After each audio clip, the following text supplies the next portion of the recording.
Alors aujourd'hui, je vous retrouve habillée encore différemment.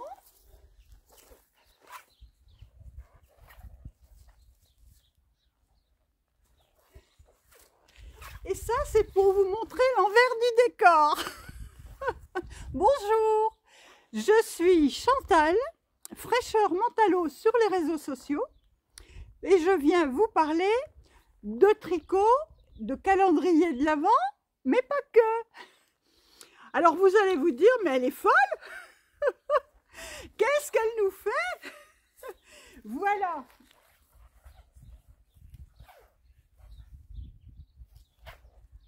Alors, je voulais vous montrer qu'avoir un joli panorama, un joli décor, ça se mérite. Donc, tout à l'heure, je vous mettrai des images et vous verrez que avoir une mare dans sa cour, c'est pas forcément de tourpeau. Parce que, je vais vous expliquer un peu, je vais vous faire un peu d'histoire. Nous, quand on est arrivé ici, c'était en 2009. En 2009, on a acheté cette propriété. Et la mare que vous voyez derrière moi, en fait, la maison date de 1870. Et à cette époque-là, quand on faisait une ferme comme ça, une fermette, une longère, on la fabriquait avec les matériaux qui étaient sur place. Ici, je suis en Sarthe. On utilise le silex parce qu'il y en a beaucoup. Dans les champs, partout, il y a des silex. Et on utilise la terre, la glaise, puisque nous sommes dans une zone humide.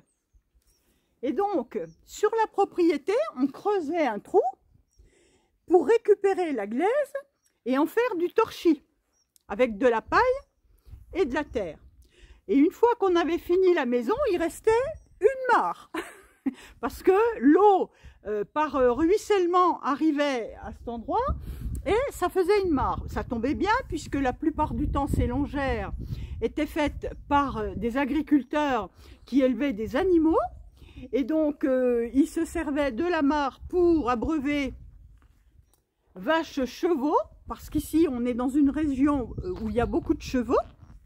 Donc, voilà la petite histoire de la mare. Et il fallait les curer, ces mares, de temps en temps. Et nous, quand on a acheté la ferme, elle n'avait pas été curée depuis plus de 50 ans. Donc, au premier été où on est arrivé, il restait 2 flaques dans le milieu parce que c'était une année très chaude. 2009-2010, c'était une année très chaude. Et dans cette mare, il y a des carpes, il y a des tanches, il y a des poissons. Et les pauvres bêtes n'avaient plus grand-chose. Donc, avec mon mari, on a commencé à faire un endroit à tirer de la vase à la brouette, à la pelle et à la passoire pour éviter. Moi, je remplissais les brouettes, mon mari brouettait ça, il allait le mettre sur le terrain. Et on avait fait une excavation, un endroit où les poissons pouvaient avoir suffisamment d'eau, comme il n'y en avait pas beaucoup partout, il valait mieux qu'il y en ait plus à un seul endroit. Donc nous avons fait ça les 2 premières années où il avait fait très sec. Puis les années suivantes, ma foi, la mare avait moins baissé. Mais ça a recommencé, je crois, en 2016. Et là, on s'y est remis et la dernière fois, c'était en 2018. Je vous montrerai des photos. Et donc, moi, je descendais dans la mare équipée comme ça, avec des waders, je crois que ça s'appelle. En fait, c'est des choses pour aller à la pêche, à la pêche. Hein. Les pêcheurs rentrent dans l'eau avec ça. Donc, j'ai les bottes au bout, vous avez vu. Et c'est complètement hermétique. Donc je rentrais dans l'eau, moi, je mettais dans des brouettes avec mon mari avait fait une pente douce en bois et je lui remplissais les brouettes. Et pourquoi on a fait ça comme ça? Eh bien simplement parce que si on avait fait rentrer une pelleteuse pour curer la mare, adieu les poissons. Ils n'auraient pas, voilà, on n'aurait pas sauvé. Nous, on voulait être le plus soft possible pour les grenouilles, les salamandres, enfin toutes les petites bêtes qui vivent ici. Alors on a tout fait à la main. Je peux vous dire que c'est une expérience, que le dos, vous le sentez bien. Donc, et on faisait ça pendant 1 mois et demi, hein, à chaque fois, parce qu'à la brouette, vous imaginez bien les mètres cubes. Je vous montrerai des photos, vous verrez, on a retiré sur des épaisseurs de 80 cm de la vase, colmaté, je peux vous dire, c'est quelque chose. Donc, vous voyez que il faut des équipements, et avec mon petit air comme ça, rouge à lèvres et ongles vernis, eh bien, voilà. Ici, il y a du travail qui n'a rien à voir avec faire sa pépette en escarpin. D'ailleurs, quand je dis ça, ça me fait sourire parce que j'ai passé 42 ans à travailler dans les bureaux. J'étais toujours en escarpin et petit tailleur, très élégante, très chic. Et mes collègues, quand je leur disais que ma nature, c'était pas ça du tout, que moi, je me plaisais au fond des bois, dans la terre, ils ne me croyaient jamais. Mais bon, c'est pourtant vrai. Je suis une fille de la terre. Enfin, si on peut dire, hein, parce que j'y connais pas grand-chose en matière de terre, mais au moins, j'aime travailler de mes mains, j'aime ce contact avec la nature, et voilà, je ne rechigne pas sur les travaux difficiles à longue échéance, voilà. Donc ça, c'était une petite anecdote pour meubler un peu, parce que j'ai pas grand-chose en tricot à vous montrer. Alors je me suis dit, eh bien, soyons nature, montrons-leur ce que c'est que l'envers du décor. Alors je porte mon pull Alaska, hein, voilà, qui va très bien avec le vador, ça, vous voyez, on est couleur machin. Et puis, pour ne pas faillir, eh bien, j'ai un châle qui est fait avec les laines bretonnes. C'est très rustique. Je peux vous dire que c'est pas doux du tout pour le moment, parce que je ne le mets pas souvent, donc je ne le lave pas souvent non plus. Et du coup, eh bien, il est encore un peu piquant, mais c'est très chaud, hein. Alors là, je peux vous dire, c'est chaud. Alors, cette laine, les laines bretonnes, j'avais acheté ça, j'avais acheté un kit. Non, c'est pas les laines bretonnes, c'est les toisons bretonnes. C'est des petits cakes comme ça, de laine, de pure laine, de mouton breton. Alors, vous avez les couleurs naturelles, c'est patins. Et voilà, alors il y a écru, il y a cette couleur un peu, voilà, ben vous voyez les bonnes couleurs, hein. Les toisons bretonnes. Donc c'était un kit, j'avais acheté le kit et voilà. Aiguille 4, et le châle, c'est le Granny Annie de Anna Mariejska. Voilà. Alors, je vous mettrai le lien en barre d'infos vers le site des toisons bretonnes et vers le patron. Voilà, tout à fait sympa. Alors, en fin d'épisode, alors je vais remonter un peu ça, excusez. En fin d'épisode, en toute fin d'épisode, je vais vous mettre une petite vidéo explicative pour comment passer une précommande chez Christelle Tricotte. Parce que sur son site, quand vous faites une précommande, vous avez des photos des écheveaux et la plupart des personnes pensent qu'en cliquant sur la photo de l'écheveau qu'elles veulent et en ajoutant au panier, Christelle sait ce que vous voulez, ce qui n'est pas le cas. Donc, petite subtilité, je vous montre en fin d'épisode comment indiquer ce que vous souhaitez comme coloris. Donc, ça sera en toute fin d'épisode. Alors, je vous montre ce que j'ai tricoté.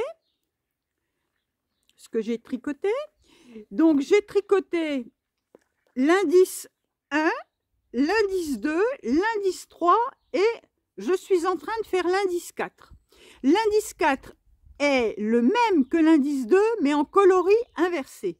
Ce qui veut dire que nous n'avons toujours pas utilisé le coloris d'hier. Voilà.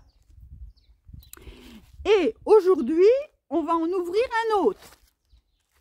Alors, le coloris 4. Le coloris 4, Eh bien, le coloris 4, le voici. Alors là, on introduit des petites touches de rose. Et le coloris 4 ressemble au coloris à celui-ci. Mais au lieu d'avoir du violet, on a des toutes petites touches de rose.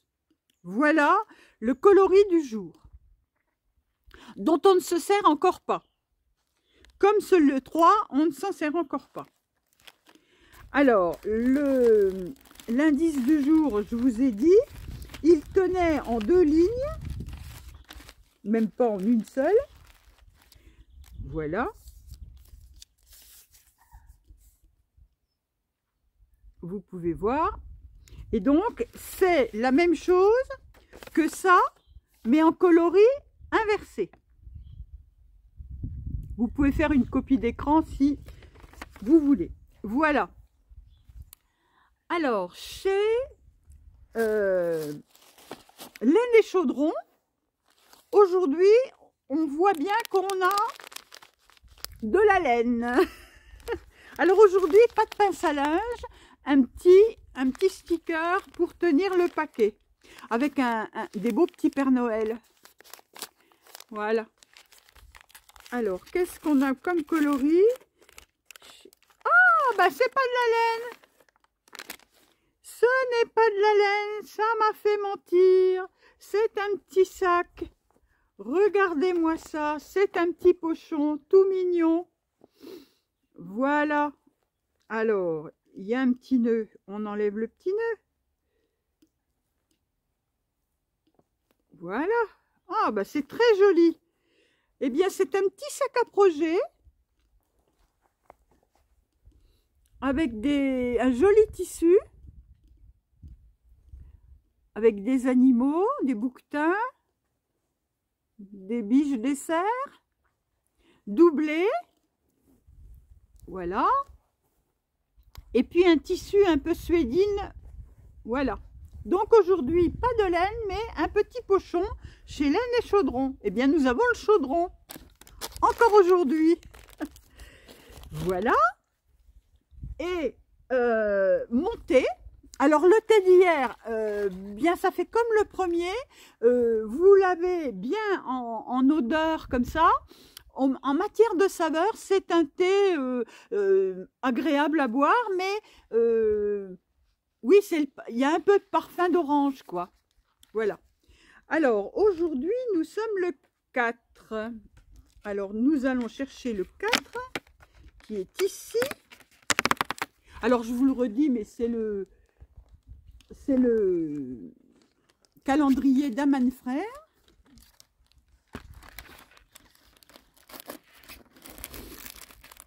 Voilà.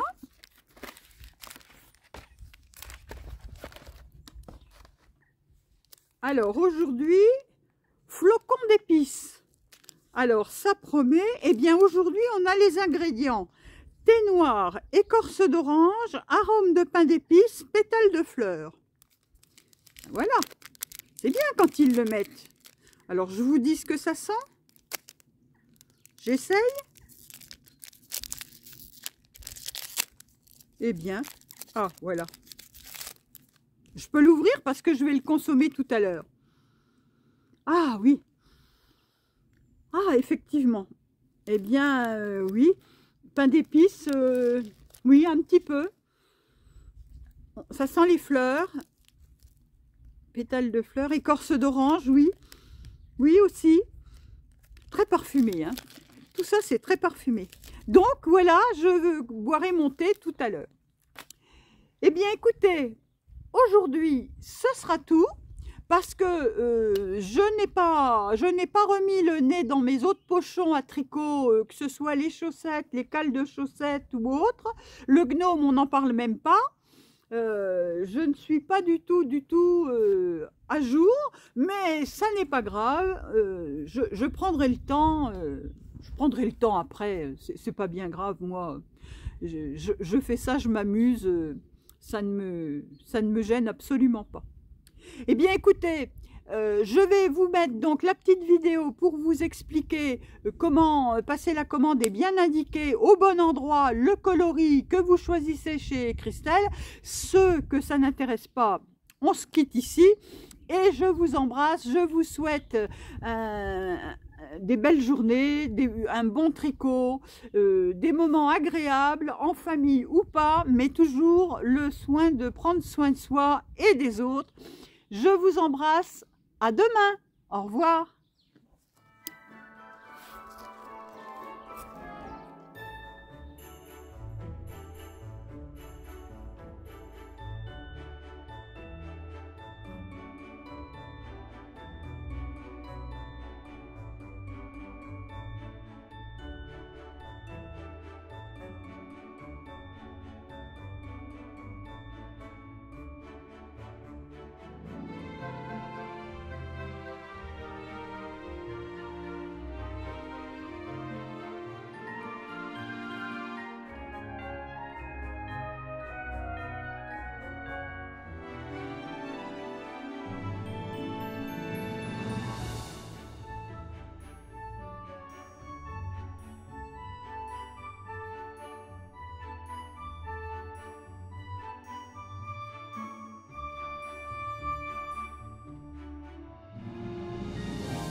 Aujourd'hui, je vous montre comment passer commande, comment passer une précommande sur le site de Christelle Tricotte. Pour répondre à quelques-unes d'entre vous qui ont le souci et pour épargner Christelle qui doit redemander pour les coloris. Quand vous arrivez sur la boutique de Christelle, donc vous arrivez ainsi et ici vous avez les précommandes et la palette des couleurs. Donc, quand vous passez une précommande, vous partez ici et vous allez choisir la base sur laquelle vous voulez un écheveau dans la liste. En admettant qu'on veuille du Merry Bambou, pour certaines d'entre vous, vous allez cliquer sur ces couleurs. C'est très bien, vous allez regarder les couleurs qui existent. Par exemple ici, je vois celle-ci, c'est Isabelle. Donc, vous ajoutez les écheveaux au panier. Ils arrivent ici. Par exemple, moi j'avais des bases Mérino 100, voilà, et du Merry Bambou, un écheveau. Ne croyez pas que parce que vous avez cliqué sur une image dans la page d'avant, Christelle va voir le coloris. Elle ne le voit pas. Elle ne voit que base Merry Bambou et base Mérino 100. Ici, vous avez une zone commentaire. Donc, vous mettez Merry Bambou. Si je l'écris bien, c'est mieux. Merry Bambou, un écheveau coloris Isabelle, par exemple.